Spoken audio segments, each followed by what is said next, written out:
Nós vamos meditar aqui nessa última parte, que vai agora do verso 7 ao verso 13.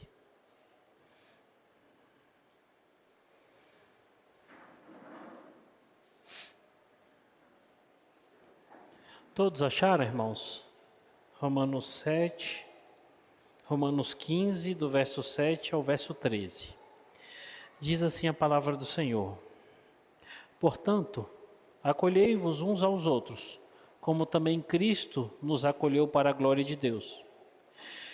Digo, pois, que Cristo foi constituído ministro da circuncisão, em prol da verdade de Deus, para confirmar as promessas feitas aos nossos pais, e para que os gentios glorificassem a Deus, para que os gentios glorifiquem a Deus por causa da sua misericórdia, como está escrito: Por isso eu te glorificarei entre os gentios, e cantarei louvores ao teu nome. E também diz: Alegrai-vos, ó gentios, com o seu povo. E ainda: Louvai ao Senhor, vós todos os gentios, e todos os povos o louvem. Também Isaías diz: Haverá a raiz de Jessé, aquele que se levanta para governar os gentios. Nele os gentios esperarão. E o Deus da esperança vos encha de todo gozo e paz no vosso crer, para que sejais ricos de esperança no poder do Espírito Santo. Amém. Vamos fechar os olhos, vamos orar? Senhor Deus, em nome de Jesus nós louvamos a Ti, te agradecemos por podermos ler a Tua palavra. Te agradecemos porque o Senhor mesmo nos conduz ao Teu culto, Senhor, e te rogamos, fala conosco através da Tua palavra, Senhor. Traz conforto, consolo, confrontações, nos exorta, Senhor, nos ensina para que nós possamos viver de forma agradável a Ti. Tudo isso nós oramos e desde já te agradecemos. Em nome de Jesus, amém. Vamos sentar, irmãos?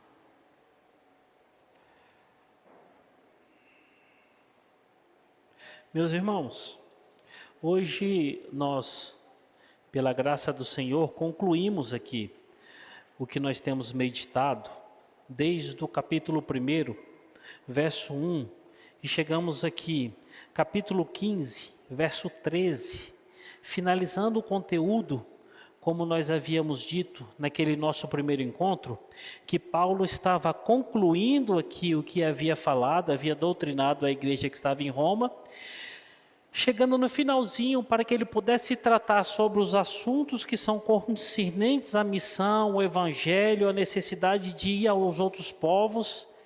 Parece que ele para aqui e fala assim: ainda tem um assunto importante que eu tenho que tratar com vocês. E esse assunto importante que ele vai tratar aqui com essa igreja, que ele tratou e nós vimos os tratamentos dele, é o assunto da divisão que acontecia ali na igreja de Roma. O grupo dos fortes e o grupo dos fracos. Caracteriza-se esses grupos por causa de uma demanda pequenina.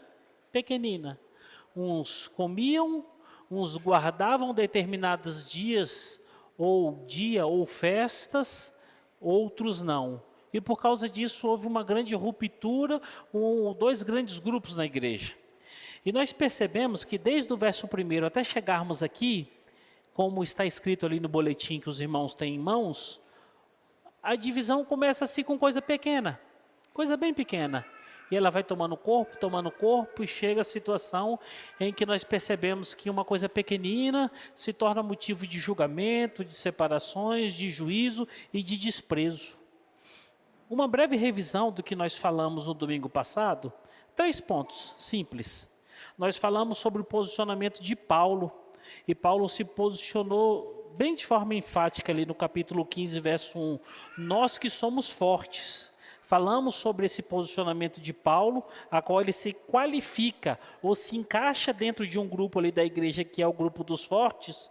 E por causa disso, eu trouxe para a nossa meditação que existe uma necessidade sine qua non de nós entendermos aonde que nós estamos, quem somos, quais são as nossas fraquezas, ou se nós podemos falar como Paulo falou aqui para esses irmãos, eu faço parte do grupo dos fortes.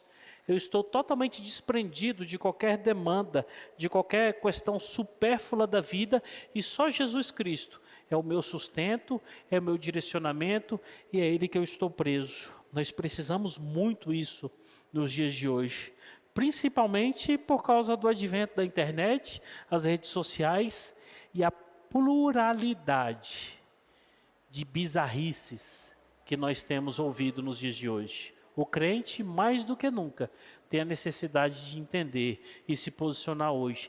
Quem ele é, o que ele professa, o que ele não aceita, o que ele não concorda. Paulo tem sido uma boa referência para nós, como igreja, nos dias de hoje.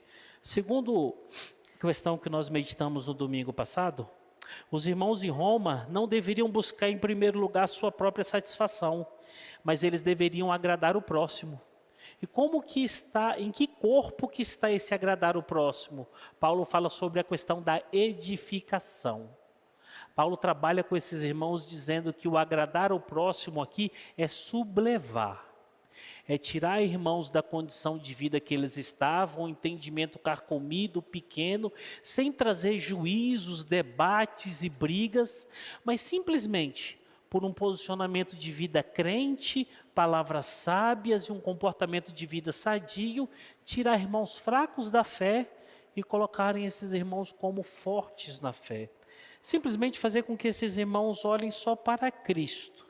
E o modelo de Paulo aqui, mais uma vez, foi Cristo.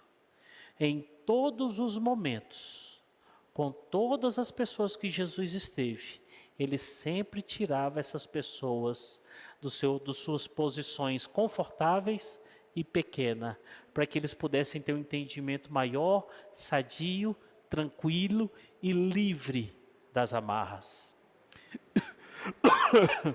Um exemplo de Jesus em relação a isso, Mateus capítulo 11, verso 28 ao verso 31, se não me foge a memória, Jesus chega ali diante do povo judeu, né, os ouvintes, aquela massa grande que estava ali atrás dele, e ele fala algo maravilhoso aí nesse texto. Ele fala assim: vinde a mim, vocês que estão cansados e sobrecarregados, vinde a mim, tomai de mim o meu jugo e o meu fardo, trazei-o de vocês. Ele está dizendo assim: faz uma troca aqui comigo, pega o meu fardo, o meu jugo, ele é leve. Vocês estão carregando o fardo da religião. Vocês estão carregando o fardo desses fariseus. É pesado pra caramba, vocês não vão dar conta. Pega o meu é leve. E trago de vocês para cá que eu suporto. Eu levo isso aqui para vocês. O que Paulo está mostrando, o que Jesus mostra através desses relatos é: o crente forte não é aquele que tem braços robustecidos por levantar peso. Não. O crente forte é aquele que deposita sua confiança total na pessoa de Jesus Cristo. Por último, o que nós vimos, os crentes, de forma alguma, poderiam dizer que não tinham como saber dessas coisas. Paulo diz para esses irmãos, no verso 5 e no verso 6, tudo o que vocês precisam está escrito. Tudo está escrito. Não precisa de mais nada. Ou seja, não existe desculpa para que as pessoas pudessem falar assim: não, eu não sabia, eu não tenho como me informar. Isso não existe. Tendo dito isso, meus irmãos, hoje nós chegamos aqui na parte final, verso 7 até o verso 13. Nós vamos encerrar essa meditação nesse bloco. E como foi boa essa caminhada, hein? Como foi longo. Gastamos mais de 2 meses aqui, não gastamos? Foi um tempinho bom. O que nós vamos ver aqui hoje, meus irmãos? Nós vamos ver que Paulo, mais uma vez, vai falar sobre a comunhão entre os irmãos. Paulo começa falando sobre isso e Paulo encerra falando sobre isso. E mais uma vez aqui Paulo vai mostrar que o modelo assertivo de comunhão não está em nenhuma outra pessoa, em nenhuma instituição que não seja Cristo. Ele começa dizendo isso aqui no capítulo 14 e ele encerra dizendo isso aqui no capítulo 15. O modelo de comunhão, o modelo assertivo de viver igreja para a glória de Deus é a pessoa de Jesus Cristo. E por último, Cristo é o modelo de todas as coisas. De que forma? Ele junta dois grupos que parecem água e óleo. Os irmãos aqui já fizeram aquela experiência de colocar água no recipiente e colocar óleo? Não mistura. Jesus pegou judeus e gentios, fez a igreja. Ele quebra as regras. Ele faz aquilo que para a maioria das pessoas não tem como fazer. E o que Paulo está fazendo? O que Paulo está instruindo? Ele está instruindo assim: quebrem vocês as regras. Mudem o padrão assertivo da vida da igreja. Chega para mim e para vocês, irmãos. De tudo que nós aprendemos e de tudo que nós vamos ver aqui hoje, simplesmente a palavra do Senhor está chamando a mim e a vocês para mudarmos o padrão de comportamento da igreja. Na igreja não existe, irmãos, negros e brancos. Na igreja não existem gordos e magros. Na igreja não existe pobre e rico. Na igreja não existe muçulmano, macumbeiro, não existe católico romano, não existe evangélico. Na igreja não existe homossexual, heterossexual. Na igreja existe pessoas que foram tiradas do seu comportamento pecaminoso e colocados em um único ambiente para se tornarem crentes em Jesus Cristo. Em Cristo, todas essas coisas devem cair por terra. Esse é o chamado para nós. Como é que nós vamos ver isso? A partir do verso 7. Olha aí na Bíblia de vocês. O verso 7, mais uma vez Paulo diz que a ação dos irmãos em Roma deveria ser semelhante à ação de Cristo. Verso 7 diz assim: portanto, acolhei-vos uns aos outros, como também Cristo nos acolheu para a glória de Deus. Aqui existe uma diferencinha, irmãos.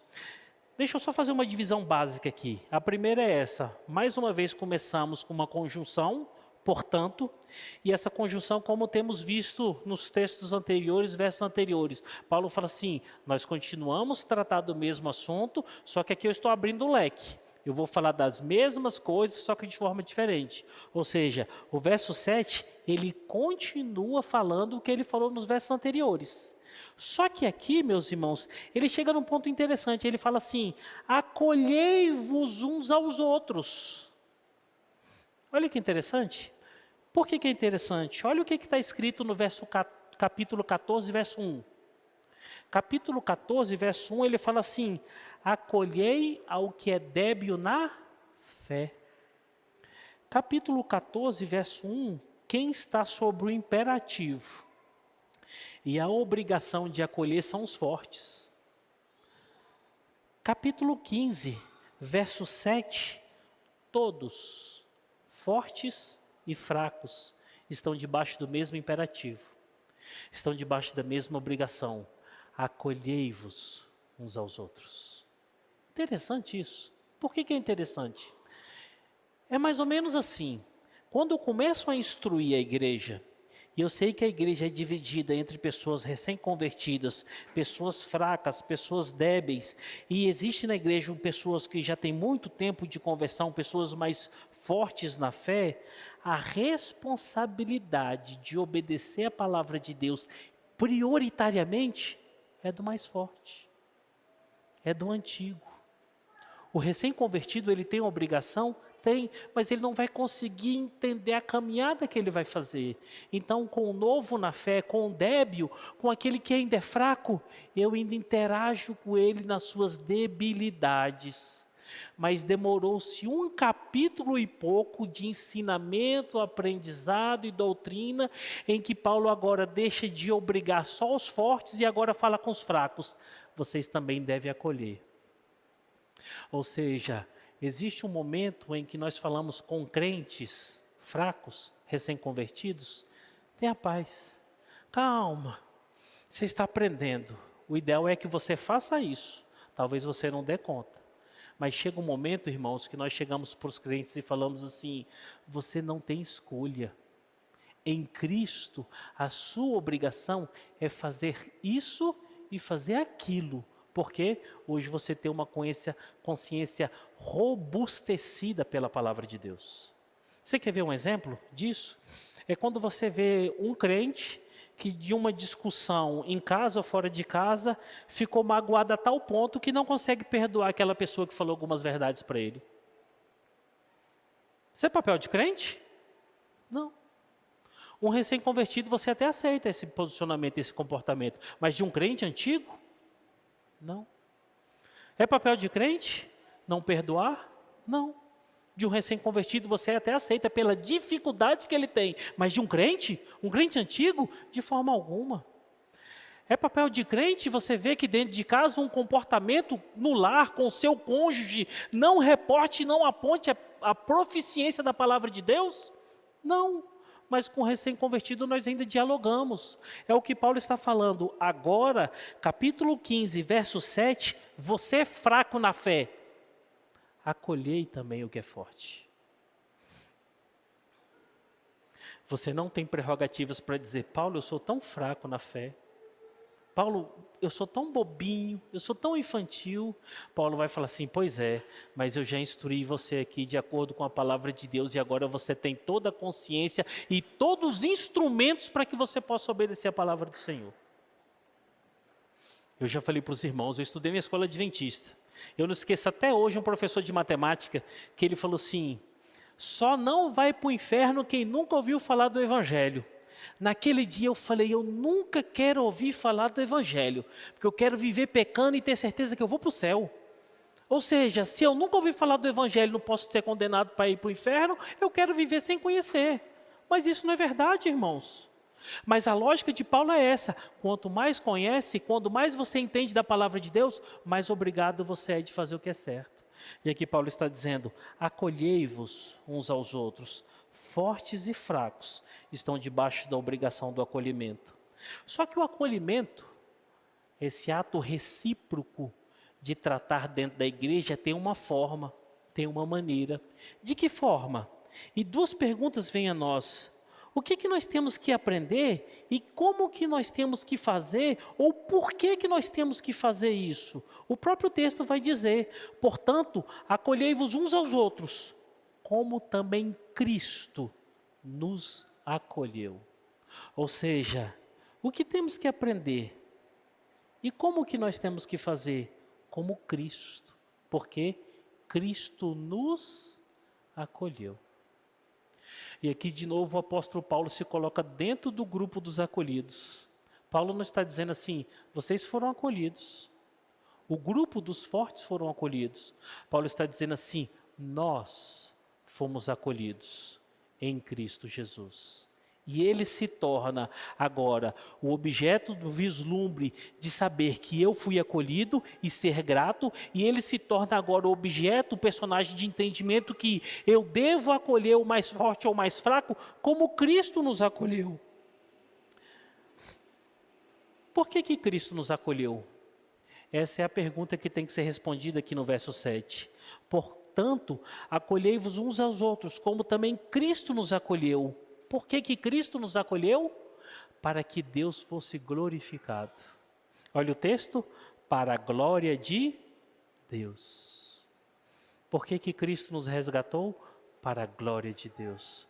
Por que Cristo nos chamou? Para a glória de Deus. Por que Ele morreu lá na cruz do Calvário?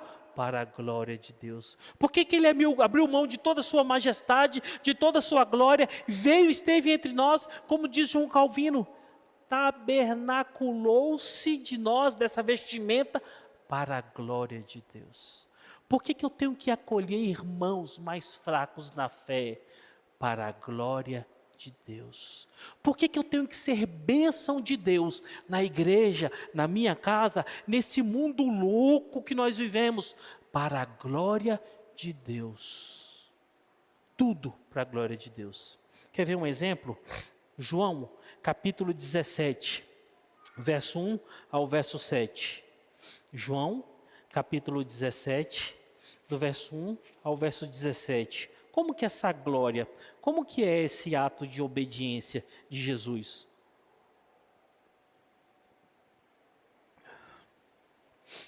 Aqui no livro de João, Jesus está fazendo uma oração. Ela é chamada de oração sacerdotal.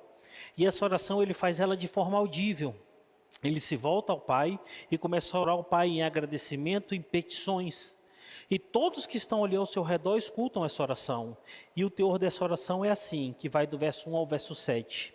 Tendo Jesus falado essas coisas, levantou os olhos ao céu e disse: Pai, é chegado a hora. Glorifica o teu Filho, para que teu Filho glorifique a ti. Que glória é essa que Jesus está pedindo? Ele está pedindo pela cruz, por aquilo que estava preparado para ele. Traduzindo mais ou menos o que ele está dizendo: Pai, pode me levar para a cruz, agora eu vou te glorificar lá. Podia ter pedido assim: Pai, já fiz tudo, não precisa passar por isso tudo. Deixa eu ir embora daqui, deixa eu sair do cenário. Eu sei que está esperando por mim, é muito difícil, mas não, glorifica o teu Filho. Para que nessa glorificação minha, não seja eu exaltado, não seja eu o foco, mas seja o Senhor glorificado. E assim como lhe conferiste autoridade sobre toda a carne, a fim de que ele conceda a vida eterna a todos os que lhe deste. E a vida eterna é esta: que conheçam a ti, o único Deus verdadeiro, e a Jesus Cristo, a quem enviaste. Ou seja, toda essa glória que eu vou receber lá na cruz, que o Senhor vai ser glorificado, vai produzir tudo isso. Verso 4. Eu te glorifiquei na terra. Olha o que Jesus fala, verso 4. Eu te glorifiquei na terra. De que forma eu te glorifiquei na terra? O próprio verso 4 diz: consumando a obra que me confiaste para fazer. E agora, glorifica-me, ó Pai, contigo mesmo, com a glória que eu tive junto de ti, antes que houvesse mundo. Manifestei o teu nome aos homens que me deste no mundo. Eram teus, tu me confiaste, e eles têm guardado a tua palavra. Agora, eles reconhecem que todas as coisas me têm dado, todas as coisas que me tens dado, provém de ti. O que Jesus está falando?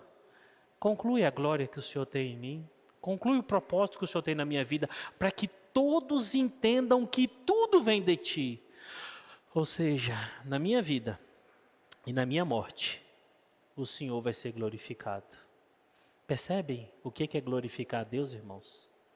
É em cada momento da sua vida, quem é a tônica dela é Deus. Não é você, é Deus. Porque em Cristo tudo foi o Pai. Olha um outro texto aí, ainda no livro de João, abre aí, capítulo 19, verso 10 e verso 11. Aqui, Rubens, é aquilo que a gente estava falando ali atrás, a carteirada. Capítulo 19, verso 10 e verso 11. Olha o que diz aí. Então Pilatos o advertiu: não me respondes? Não sabes que tenho autoridade para te soltar e autoridade para te crucificar? Ou seja, Pilatos está questionando Jesus. E aí, você é o rei dos judeus, você é isso, você é aquilo. E Jesus permanece calado. Parece que chegou um momento aqui que ele perdeu a paciência e fala assim: rapaz, me ajuda a te ajudar. Eu tenho um poder para te matar e para te soltar. Agora, olha a resposta do verso 11. A resposta do verso 11, ela é anacrônica aos dias de hoje. Aqui, se fosse qualquer um de nós que tem que pisou na tampinha de garrafa de cerveja, que está acima do nível de outras pessoas, tinha dado uma carteirada em Pilatos. Vocês já viram isso? Você está no meio da rua, quantas vezes você já escutou aquilo? Você sabe com quem que você está falando?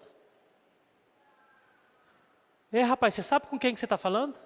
Baixa seu tom de voz, você não tem ideia com quem que você está falando. Jesus poderia ter falado isso. Rapaz, você sabe com quem que você está falando? Você tem noção do que você vai fazer, do que você está pensando em fazer? Você tem noção da besteira que você falou? Mas ele não falou nada disso. Olha o que ele fala aqui no verso 11. Respondeu-lhe Jesus: nenhuma autoridade teria sobre mim. Se da onde, irmãos? Se do alto não te fosse dado. O que Jesus está falando? Cara, você não sabe de nada. Tudo que você está fazendo, tudo que você vai fazer, quem está te concedendo é meu Pai. Quem é que está sendo glorificado? Quem é que está sendo reconhecido como quem tem autoridade? Deus. Não ele. Mais uma vez, não ele. Jesus, em todos os momentos da sua vida, apontava para o alto, irmãos. Em todos os momentos da vida dele, com palavras, com atos e até na cruz, ele só apontou para o Pai. Qual a forma que ele quer que nós nos acolhamos aqui? Qual a forma que ele quer que nós vivamos? Glorificando o Pai como ele glorificou. Olha um outro exemplo que a gente encerra aqui, Marcos capítulo 10. Marcos capítulo 10, verso 17 e verso 18. Esse é um texto muito conhecido nosso. E a gente percebe que mais uma vez Jesus faz a mesma coisa. Verso 17 ele fala assim: e pondo-se Jesus a caminho, correu um homem ao seu encontro e ajoelhando-se perguntou-lhe: bom mestre. Olha como é que ele se refere a Jesus: bom mestre, que farei eu para herdar a vida eterna? Agora olha a resposta de Jesus no verso 18. Ele poderia ter se ufanado. Rapaz, agora você falou uma verdade. Eu sou bom mesmo. Aí você acertou. Eu sou bom mesmo. Mas olha o que Jesus faz. Por que me chamas de bom? Ninguém é bom, senão um. Quem que é bom, irmãos? Deus. Tudo na vida dele, ele tirava o foco dele e apontava para o Pai. Como é que ele quer que os crentes vivam hoje? Dessa forma. Tirem todo o reconhecimento de vocês. A jactância, o orgulho, a vaidade. Apontem para o alto. Tem alguém que deve ser glorificado e visto, é Ele, o nosso Senhor. E não tem como nós cumprirmos a vontade dEle, de acolhermos uns aos outros, que não for nesse pé de humildade e reconhecimento. Verso 8 e verso 9.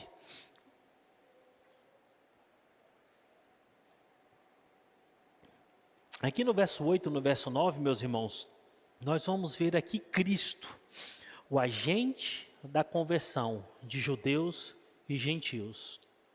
Como eu falei para vocês, aqui parece que Paulo pega o verso 7 e dá um salto, porque agora ele vai chegar em Cristo e vai ampliar o que Cristo faz, e vai ampliar, potencializar o Cristo que faz unificar aqueles que não podem ser unificados. Por quê?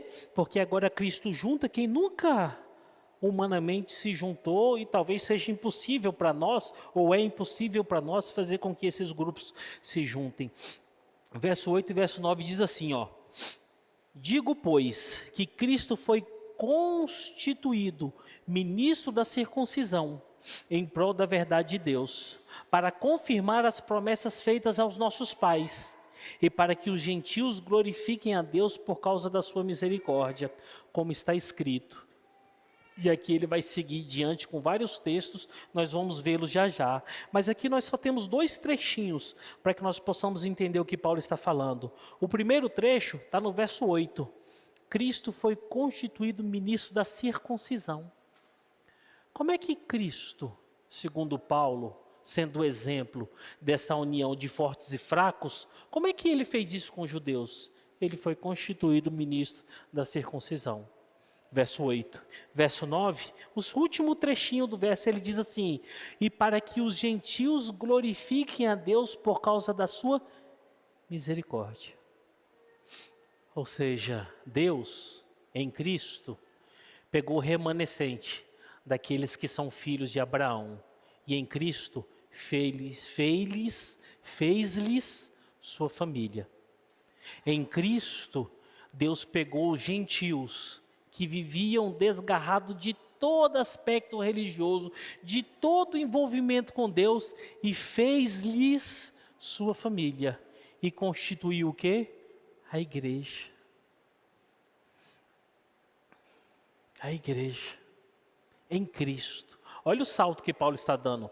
Paulo está falando sobre fortes e fracos. Só que agora Paulo fala assim, eu vou trazer um exemplo maior para que vocês apliquem aí. Cristo fez isso com os judeus e fez isso com os gentios. Para que Paulo não fique com suas palavras, ele trouxe 4 referências do Antigo Testamento. Quais são essas 4? Salmos 18, verso 49. Os irmãos que estão tomando nota, anotem aí. Salmo 18, verso 49. Você lê aí, Marcão, fazendo favor? Salmo 18, 49, com a voz bem alta, voz de trovão.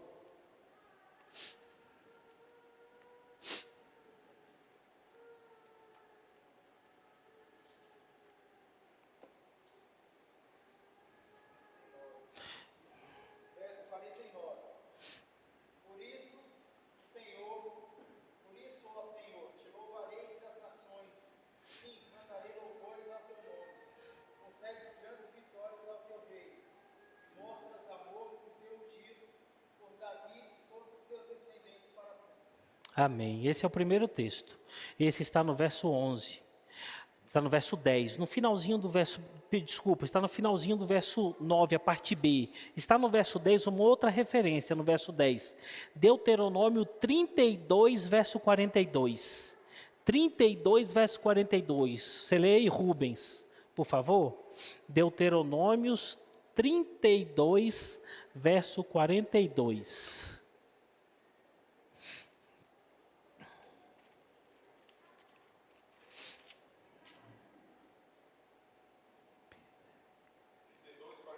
Isso.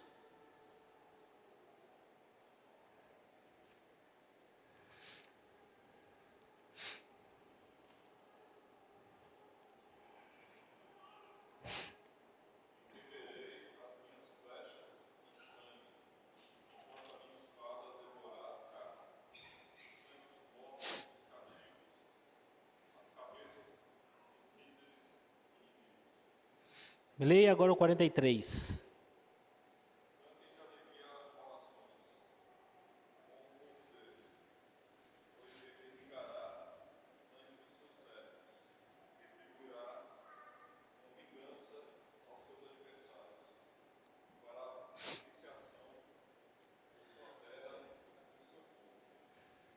Amém. Agora o Salmo 117, você lê aí, Kelly? 117, verso 1.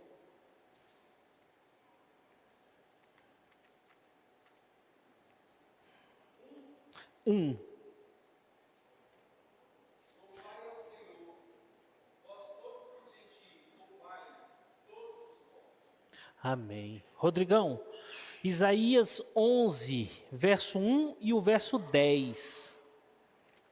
Isaías 11, verso 1 e verso 10.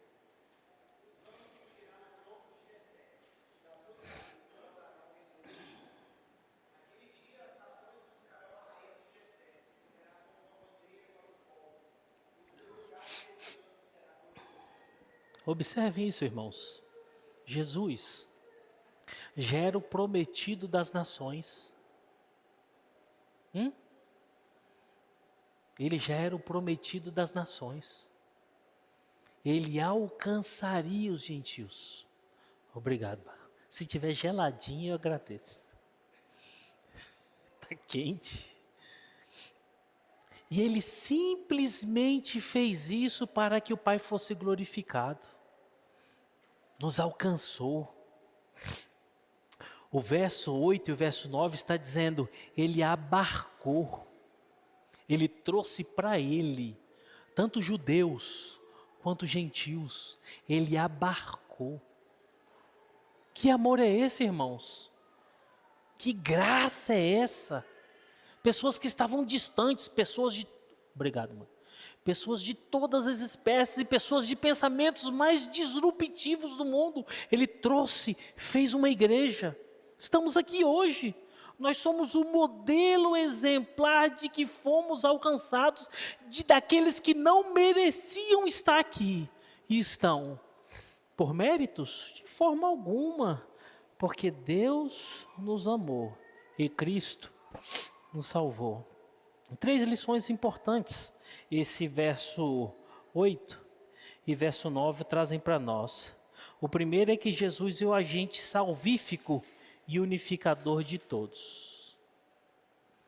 A igreja não está em pé por nenhum outro motivo que não seja Cristo. A igreja não vai permanecer até o último dia que não seja por outro motivo que não seja Cristo. Os portais do inferno não prevalecerão sobre a igreja, porque a igreja está nas mãos de Cristo.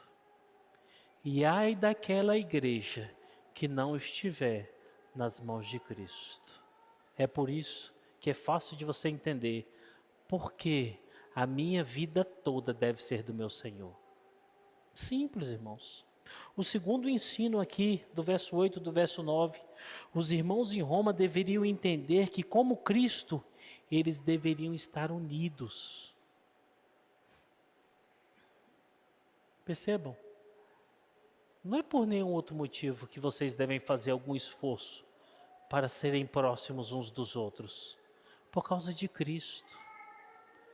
Cristo é o exemplo e Cristo é o motivo para que vocês, aí em Roma, façam de tudo para derrubar essas barreiras que separam vocês. Existiam barreiras? Existiam, mas derrubem elas por causa de Cristo. Olha o tamanho da barreira entre judeus e gentios. Cristo derrubou e juntou todos numa igreja. A barreira de vocês é tão pequena. Já reparou que as coisas pequenas nos separam? Já pensou que as coisas, já pararam para observar que são as coisas pequenas dentro das nossas casas que geram conflitos entre marido e esposa? Coisas pequenas. Nos gabinetes pastorais eu tenho entrado em caminhada com famílias por causa de coisas pequeninas, irmãos. Coisas fúteis de tudo. E você percebe que a pessoa levanta um arsenal que não cabe ali naquele. Muita vaidade nos nossos corações, muito orgulho. Por isso que nós queremos nos apegar e dizer, eu tenho razão. Tem que ser do meu jeito, tem que ser da minha... Não, irmãos, Paulo está dizendo assim, não é do jeito dos fracos, não é do jeito dos fortes, não é do meu jeito, não é do jeito do fulano, não é do jeito do cicrano, é como Cristo. É como Cristo. Isso vem para cá, é do jeito de Cristo.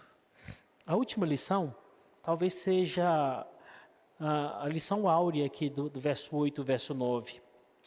As palavras de Paulo são insuficientes para tal demonstração. Olha só, prestem atenção.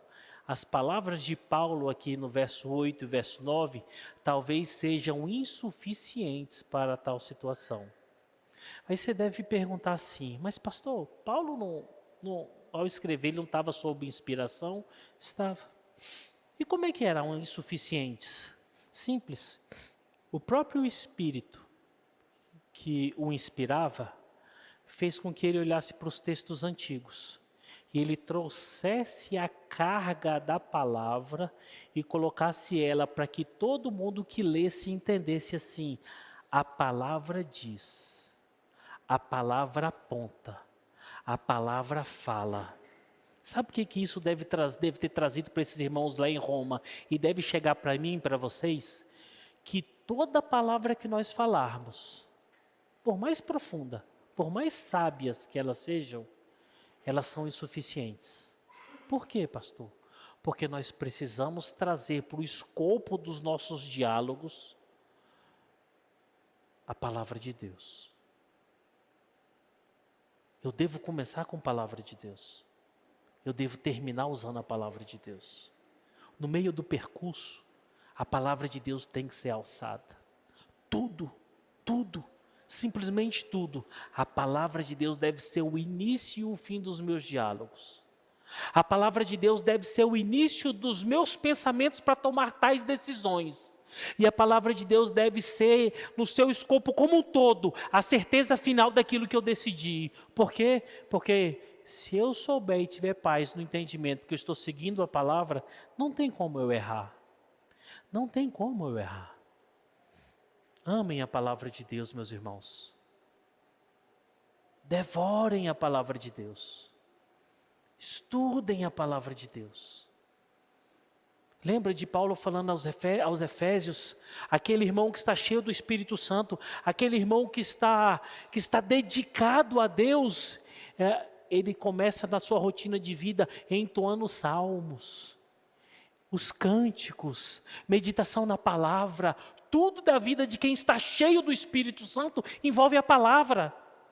Tudo envolve a palavra, não é de si por si, não é porque um grupo falou tal coisa, é a palavra.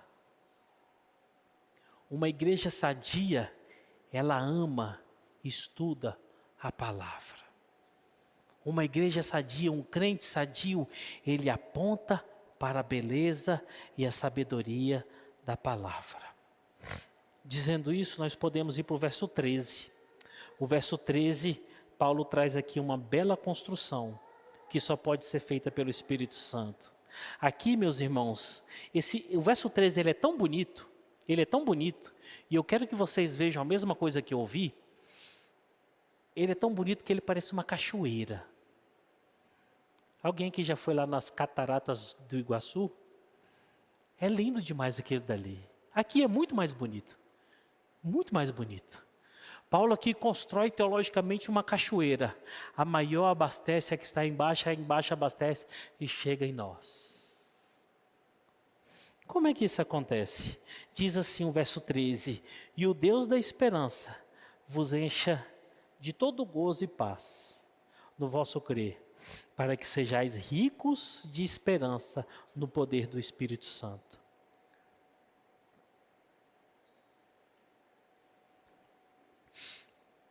Aqui é uma linda cascata. Olha só, quem é a fonte da esperança?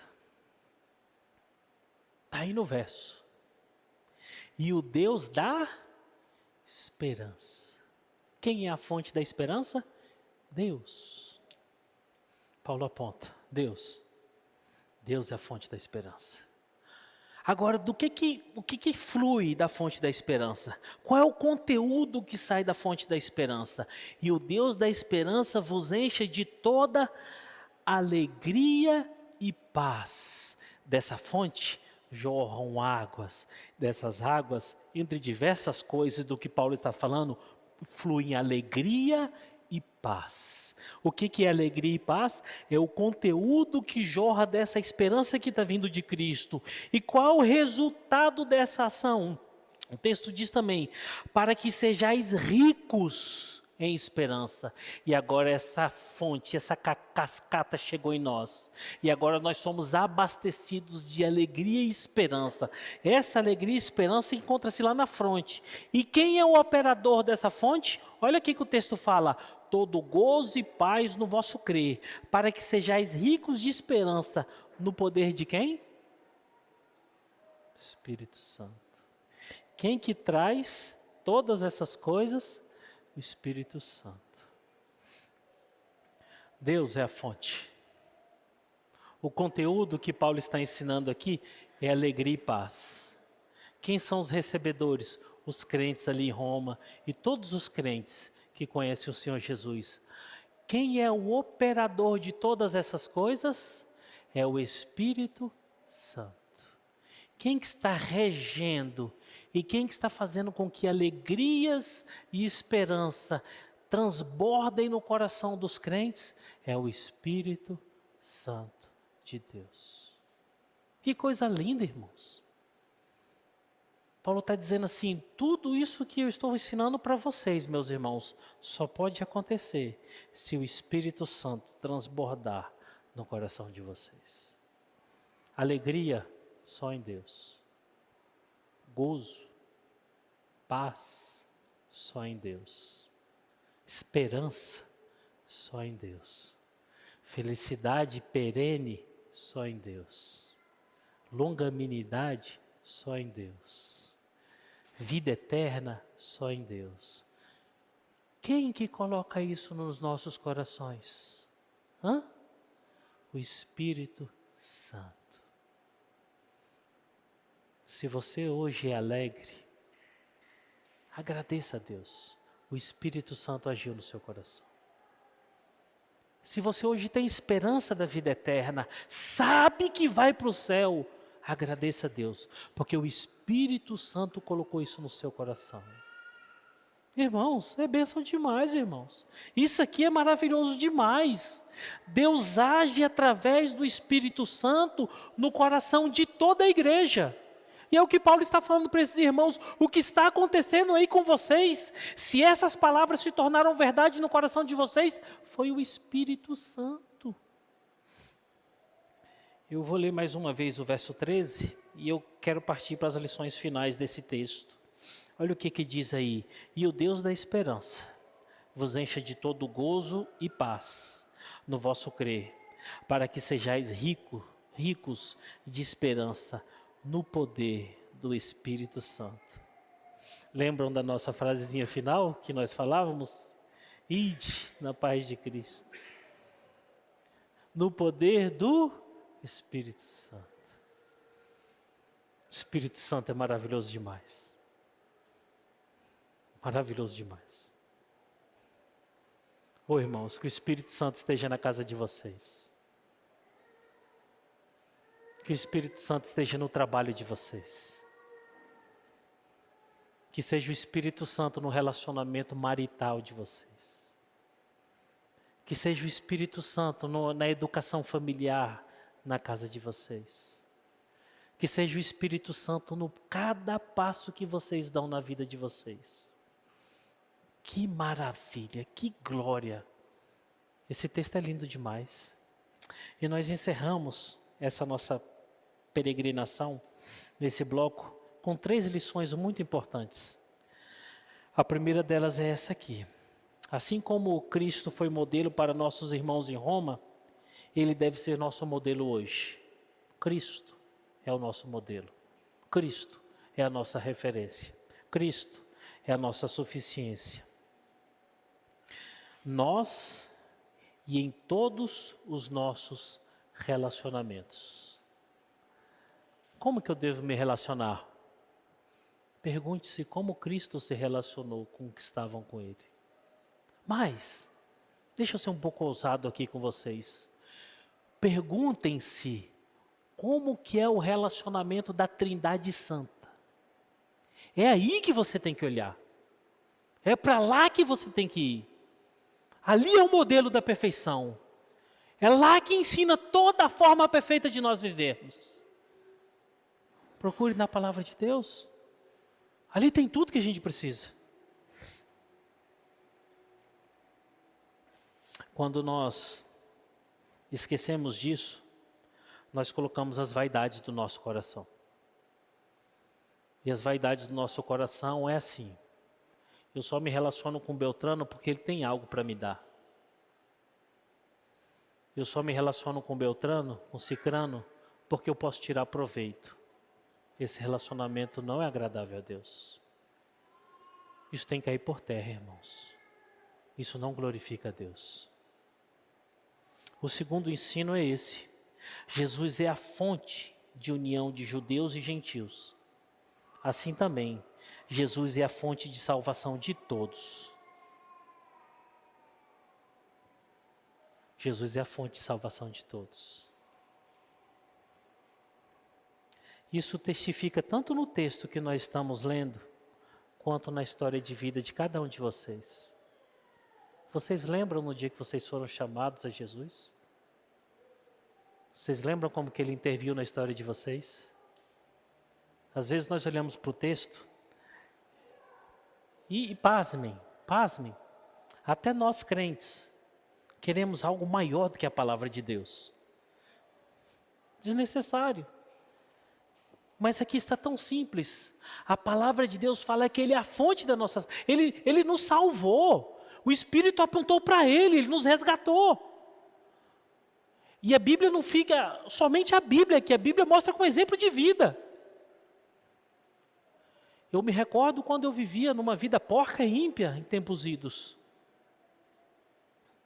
Transitando pelo mundo, e por algumas demandas eu parei na igreja. E eu não esqueço até hoje. Eu entrava domingo, saía domingo, eu ia para a igreja para debochar, para xingar, para brincar. Mas eu não me esqueço até hoje, no dia que o Senhor interviu na minha história. Até hoje. Aquele dia eu ainda consigo sentir o cheiro. Eu consigo ouvir as palavras. Eu consigo perceber o que o Senhor falou no meu coração. Porque Ele interviu na minha vida. Mas como é que Ele faz? O Espírito Santo vai quebrando as barreiras de pouquinho em pouquinho. Ele vai esfacelando as suas fortalezas de resistência.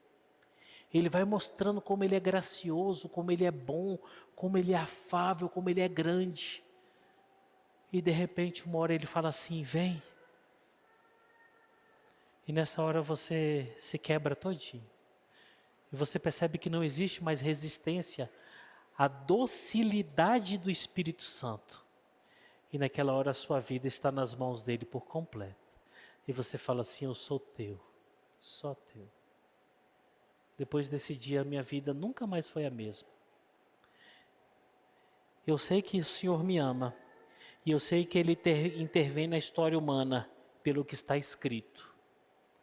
Mas eu sei também pelo que Ele fez na minha vida. Eu acho que vocês também. Quem é Jesus?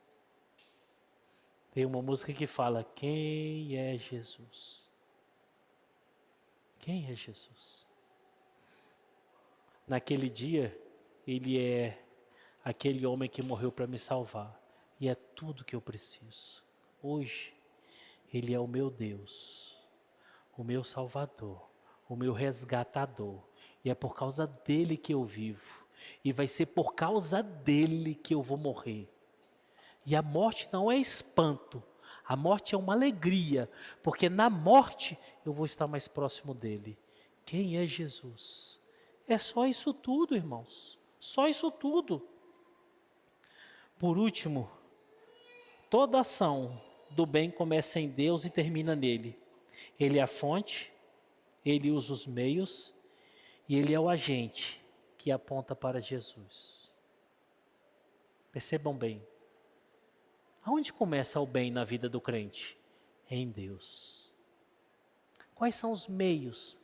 Plurais. Ele usa todos os meios para alcançar aquele coração. E quem é o agente? Ele mesmo. Ele vai ao coração. E nesse coração ele aponta para o Filho. Aí é irresistível.